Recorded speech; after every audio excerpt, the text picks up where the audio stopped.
We've got a song that we play at the home games, and it's called Geordie Miners Had a Dream. And it's all about the history of this club.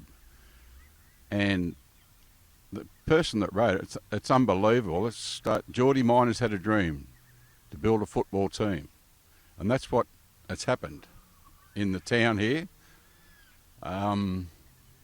We've been going for a long time. We've always played in black and white stripes, which goes back to the old Geordies, which is Newcastle United, who just got relegated from the Premier League, and we're all very sad here about that.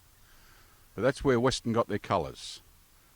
They were the Magpies early on, and then they changed their names to Weston Bears in the middle 60s, and they've been that ever since.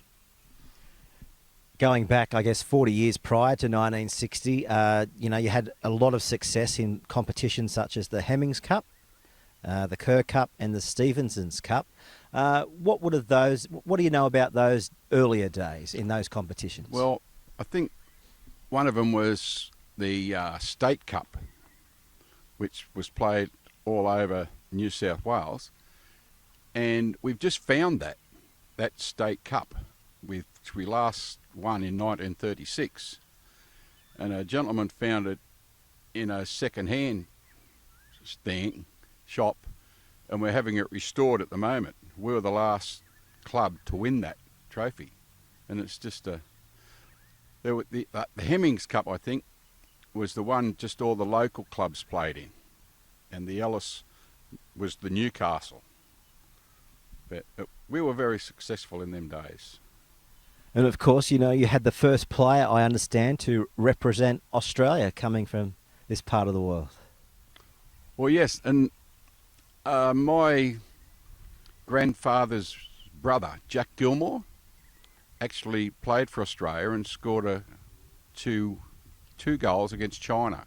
He's in the Hall of Fame, and he's also in our Bears of the Century, and he was the first representative to come from Weston, along with another gentleman, Tommy Oliver. There was two of them together. A lot of hype about the 1936 season. A lot of people say that was the marvellous season. Memories of, what you've been told about that era? Just magnificent. I think they won it in 1932 as well, and then they won everything in 1936. But I'm only going off what my grandfathers used to tell me, and yeah, it's just amazing. We've got different photos. We've still got club memorabilia from that time, which is always good to have. And then we moved on. We dropped a bit between the 40s and the 50s, which everybody does, and then through good solid work we come back in the middle 60s. And then, of course, that leads into the 1971 grand final, I guess, where you racked up a cricket score, if you pardon the pun. What was it, 5-0? 5-0 against Wallsend, yes. Yeah. That was our first win for a long time, first of many. It was I think the first time for a long time that it was the minor and major. We won both that year and for the next three. And then in 1977, a lot of people also say that was the greatest season ever. You had Max back as coach. Max Lucessi come back as coach. He was an amazing coach. He had 2 years with us before in the early 70s. And then he come back in 76 and 77. And that was the first time that Weston had won the pre-season cup then, the club championship, the minor and major, and it was the reserve grade team also played in the grand final. But yes, that was an amazing team, and it stayed together for a while. Talk to the viewers about noted players that have come and gone up here at the club. The likes of Richard Johnson, Jimmy McNabb, those sorts of guys, instrumental to the success of the club. Well, Richie Johnson was a boy when he left here. He played under 13s, played under 19s here as well. And then he was 15. And then he went over to Watford, and he Yeah, he's done very, very well. His father was a great player for Weston. He was one of the first, what we call them, the 10-pound poms that come out, which Weston done very well out of. Jimmy McNabb played right fullback for Australia. He's a Western local gentleman, and he got hurt and went in goals because they had no substitutes in them days. And he ended up playing goalkeeper for Australia for many more years. So he was just a great player. I'd never seen him play long before my time. But I think the three best players that I've seen play would have been John Bond, Roy Johnson and Tommy Snedden. Yeah. What was it about those three players that you admired the most? Tommy Snedden was 5'2" and as tough a man I've never seen. He would out-jump off a standard jump. He would beat a gentleman 6 foot tall. He was just tough and never let anything go. And he was just hard and a Western boy. Roy Johnson come out. They call them wingbacks now, but he was the first player ever to do the overlapping fullback. And John Bond was just diabolical. He was just magnificent player. But we've had a lot. It's been a great success, this area, hasn't it, to football generally throughout Australasia?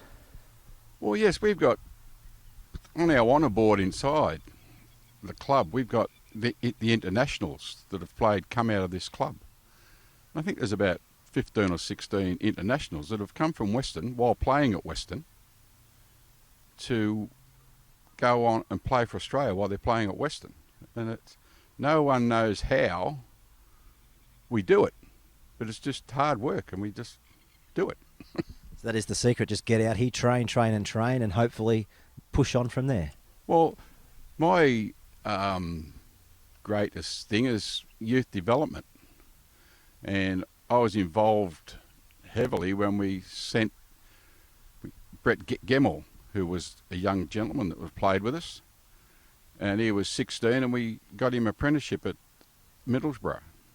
So we got him over there and got him all booked up, and he had a couple of years there. Then he come back and played a couple of years with us.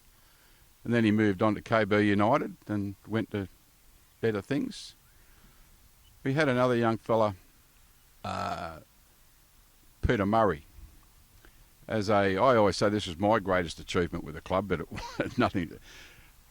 A friend of mine and another life member, David Creswell, and I, we coached Peter in under-9s. And 10 years later, when I was president of the club, he went from here and represented Australia.